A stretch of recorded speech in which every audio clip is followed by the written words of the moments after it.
c'est avec beaucoup de plaisir que nous sommes en compagnie d'Éric Varin pour son roman News paru aux éditions Parole d'Olorin. Si je vous demandais de nous présenter un petit peu cette histoire justement, parce que c'est une histoire d'amour, je dirais, mais pas que. Pas que, c'est-à-dire pour moi, parce qu'il y a il y aura déjà le travail sur la langue, comme on en parlera tout à l'heure, et il y a deux histoires d'amour pour moi. Oui, vous faites référence à l'amour Édric Varius, voilà. Salomé, et ensuite il y a l'amour de la musique. Exactement. Alors, pour commencer, j'ai écrit une histoire pour le cinéma. J'avais la volonté d'écrire un scénario. Et il fallait que je bâtisse une histoire. Donc j'ai écrit cette histoire.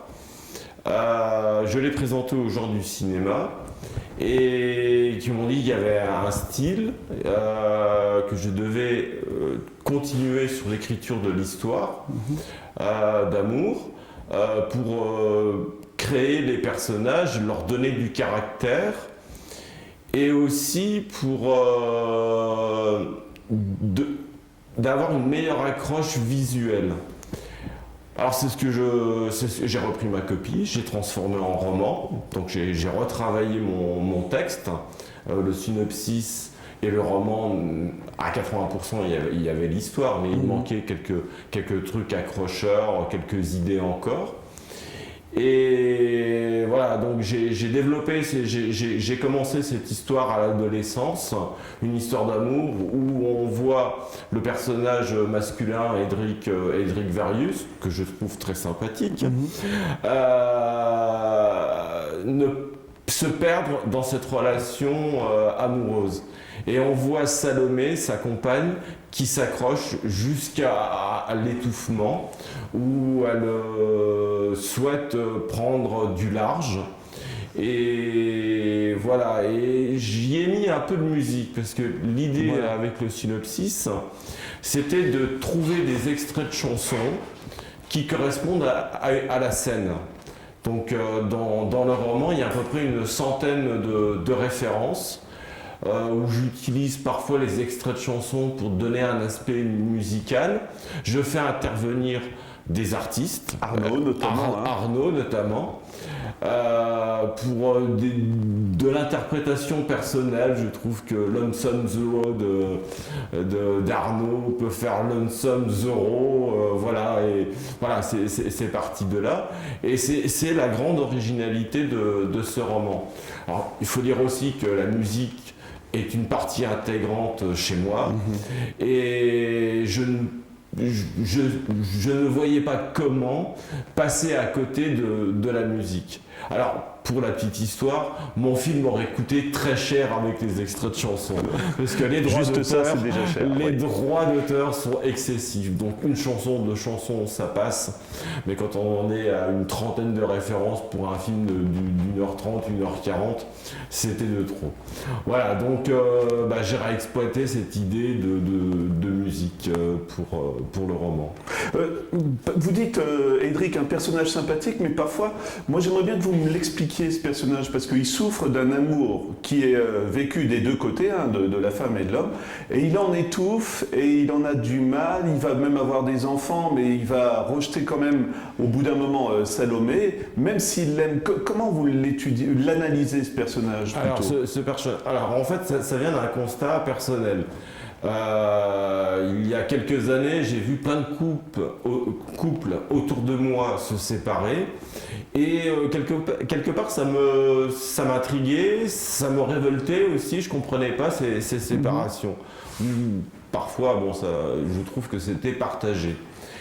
Et il y a eu aussi un film, LOL, avec Sophie Marceau, qui m'a beaucoup marqué, où on voit une femme survoltée, dépassée par son âge quadra, et j'ai fait le constat qu'il y a très peu de choses d'exprimer en littérature, au cinéma, pour une séparation, mais vécue par un homme. Quels sont les sentiments d'un homme ? Quelles sont sa vie avant la séparation et sa vie après séparation. Et voilà, et donc j'ai bâti ce personnage, Edric Varius. Bon alors, certains pensent que c'est autobiographique. J'allais vous le demander. Oui, mais j'anticipe la question parce que j'y coupe pas à chaque fois. Et en fait, non, j'ai rajouté des traits de caractère qui ne sont pas autobiographiques, même des situations. En revanche, il y a toujours une part de vécu de l'auteur. J'ai rencontré beaucoup d'auteurs qui me disent aussi la même chose, il y a quand même une part. Mais ce personnage, donc, j'ai pensé aussi à un film qui s'appelle Un monde parfait avec Kevin Costner, où on voit le père vivre avec son enfant et on voit la difficulté. Donc j'ai voulu présenter avec beaucoup de sensibilité, beaucoup de sentiments aussi, l'ambiguïté que peut avoir un homme au cours d'une relation. Alors le fait de commencer à l'adolescence, avec l'approche où on voit, bon, pour séduire Salomé, il ne sait pas trop comment s'y prendre. Il est timide en plus. Oui. Il est timide, enfin c'est pas vraiment je ne le pense pas qu'il soit timide, mais il ne sait pas prendre des décisions. Et en fait c'est un trait de caractère qui se poursuit tout au long de son histoire, à un point de partir en vacances avec ses enfants et délaisser sa compagne pour vivre sa paternité. Ça, c'est un sentiment très fort que j'ai voulu exprimer parce que autour de moi, j'ai vu aussi des pères qui veulent se consacrer entièrement à leur vie avec leurs enfants. Voilà, donc c'est un aspect, c'est ma position, mais c'est un aspect que je voulais développer. Est-ce qu'on peut parler d'un côté un peu autodestructeur aussi, finalement? Et est-ce que c'est facile d'en parler, justement? Moi, je trouve intéressant d'aller creuser dans la part sombre, mais il faut, je vais dire un grand mot, mais il faut avoir le courage quand même d'évoquer des émotions comme celle-ci, non? Ça, c'est ma grande surprise. Je ne pensais pas que mes écrits étaient aussi sensibles que ça. Et j'ai eu des réactions de lecteurs, parce que le roman plaît aussi aux hommes, qui m'ont dit à vivre ou avoir vécu ces périodes de troubles. Oui, mais sans creuser, moi je dis toujours les romanciers c'est des artistes, je le dis comme ça. Il faut avoir cette notion aussi de savoir, on sait qu'on déprime quand on vit comme ça la vie normale, je dirais, mais pour un écrivain, on sait aussi qu'on peut aller creuser là-dedans, non? C'est venu en écrivant. Voilà, et je me suis limité encore, hein. Ouais. J'ai pas été plus loin, parce que je voulais faire un roman court, qui soit très accrocheur, qui laisse sur la fin à la lecture, parce qu'il y a une suite, il y a la suite. Il y a une note optimiste, hein, sans dévoiler trop sur la fin malgré tout, non? Oui, il va, lui qui souffrait d'une relation avec sa compagne, avec Salomé, Edric va découvrir autre chose. Voilà, j'en dis pas plus. Salomé, justement, quand on a un personnage masculin aussi fort, est-ce qu'on se dit il faut que je ménage aussi le personnage féminin? Alors, j'ai pas voulu tomber dans le cliché. C'est bien la position d'un homme. Ouais. Donc j'ai pas voulu tomber dans le cliché, vous les mecs, vous les nanas. J'ai vraiment joué sur les sentiments, qu'est-ce qu'on ressent. Voilà, et j'ai pas voulu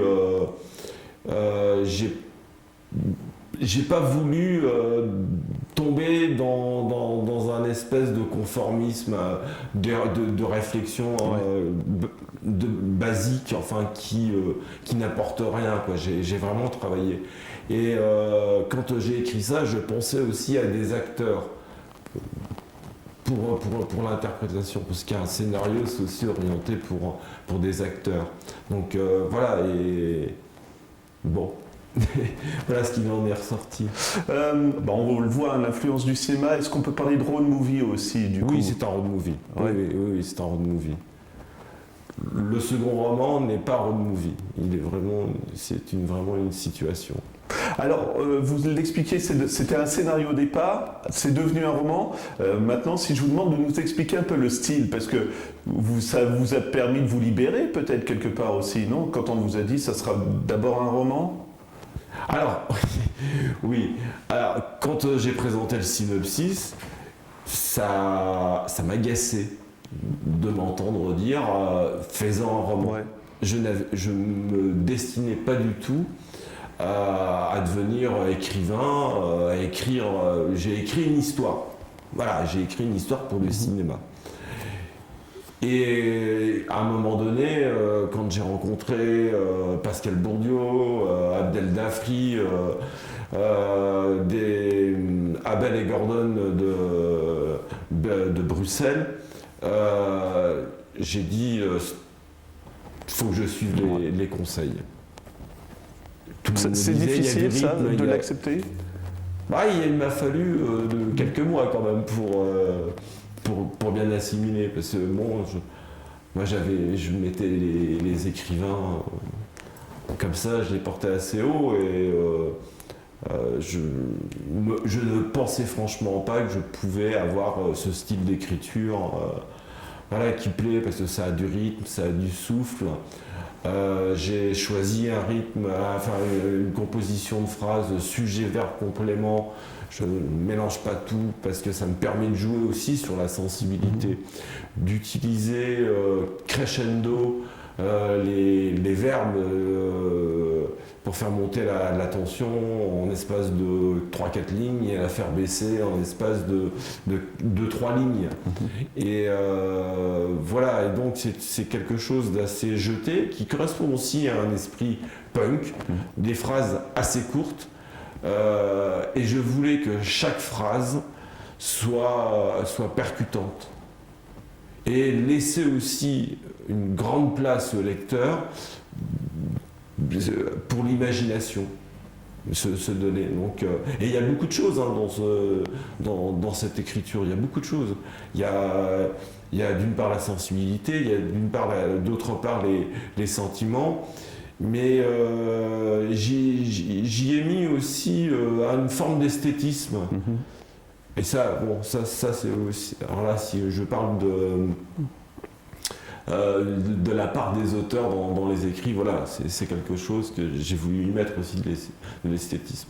Et quelque part, en intégrant aussi la musique, c'est musical. C'est presque naturel. Voilà, et ça devient magique, quoi, parce que j'ai assisté à des lectures. J'ai créé mon propre club de lecteurs, au même titre que la maison d'édition a son club de lecteurs, et j'ai assisté à des lectures en direct. Alors ça, c'est très, très prenant comme exercice, parce que je vois les personnes réagir, parce qu'en fait, quand on lit, j'avais l'impression qu'on était assis et qu'on ne bouge pas. Et en fait, c'est faux. C'est faux. En fait, on bouge pendant qu'on lit. On réagit. Et j'ai fait lire à peu près une dizaine de personnes comme ça. Et j'ai vu des réactions à certains passages, des réactions identiques. Alors, les personnes qui rapprochent le livre, des personnes qui repoussent le livre, qui prennent de la distance, qui reviennent, qui relisent. Et ça, c'est très flippant, quoi. Parce qu'on se dit, waouh, je me disais, waouh, qu'est-ce que j'ai écrit, quoi. On parlait d'histoire d'amour, je voudrais pas qu'on oublie aussi l'histoire d'amour, mais pour la musique. Est-ce que finalement, Edric, c'est ça son problème, c'est qu'il ne sait pas faire la part des choses entre ces deux amours? Je sais pas, je peux pas répondre. Parce que moi, je le vois tellement plongé dans sa passion pour la musique que c'est peut-être ça qui le bouffe aussi par rapport à l'histoire d'amour qu'il a avec Salomé. La musique, je dirais plutôt, c'est une passion. Et c'est pas la même chose. Salomé, c'est quand même des sentiments, c'est humain. Donc je ne vois pas d'interaction au niveau des personnages. Ah bah moi je l'avais ressenti comme ça, vous voyez, je voyais qu'il se... chacun son Ouais, interprétation. non mais c'est intéressant justement, ça revient à ce que vous venez de dire avec les lecteurs qui réagissent par rapport à votre livre. Est-ce qu'on les quitte facilement ces personnages puisqu'il y a une suite? Je dirais non. Non, bah non, parce que comme je dis, je le trouve sympathique ce personnage Edric Varius.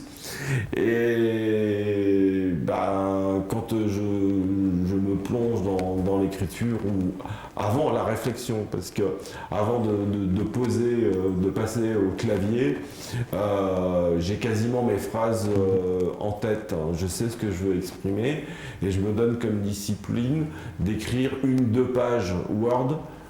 Voilà, et je me fixe là-dessus. Donc c'est aussi la raison pour laquelle il y a de l'intensité. J'ai parlé de rythme, de souffle. J'ai voulu condenser comme ça. Et c'est bon, un beau cocktail, quoi. Ma dernière question, forcément, est-ce que vous avez toujours l'espoir que ça sera mis porté au cinéma? Ah oui, bah, j'ai commencé le scénario. Qui au départ était un peu différent, et voilà, et donc j'ai besoin d'écrire ce deuxième roman pour en faire un film. Mais là le film, j'ai mes idées, ce sera plutôt un film de Noël, une période de la vie où les gens, pendant 24 heures, 48 heures, sont emplis de sentiments, et voilà, je veux faire intervenir les enfants dedans. Voilà, merci beaucoup Eric. Merci. Et puis j'invite vraiment les gens à découvrir votre roman News aux éditions Parole de Laura. Merci. Et une belle dédicace de Pascal Bourdieu. Dites-le quand même, rappelez-nous qui c'est, parce que c'est vrai que c'est important, encore une fois. Pascal Bourdieu est le réalisateur d'Un gars, une fille avec Jean-Luc Jardin et Alexandra Lamy. Et quand il a lu le synopsis, il est tombé amoureux de l'histoire, voilà. Donc, et il a tenu à mettre un peu sa plume aussi pour dire que l'histoire est vraiment bien. Voilà, encore une fois, cette motivation pour le cinéma, je trouve ça formidable. Voilà. Merci.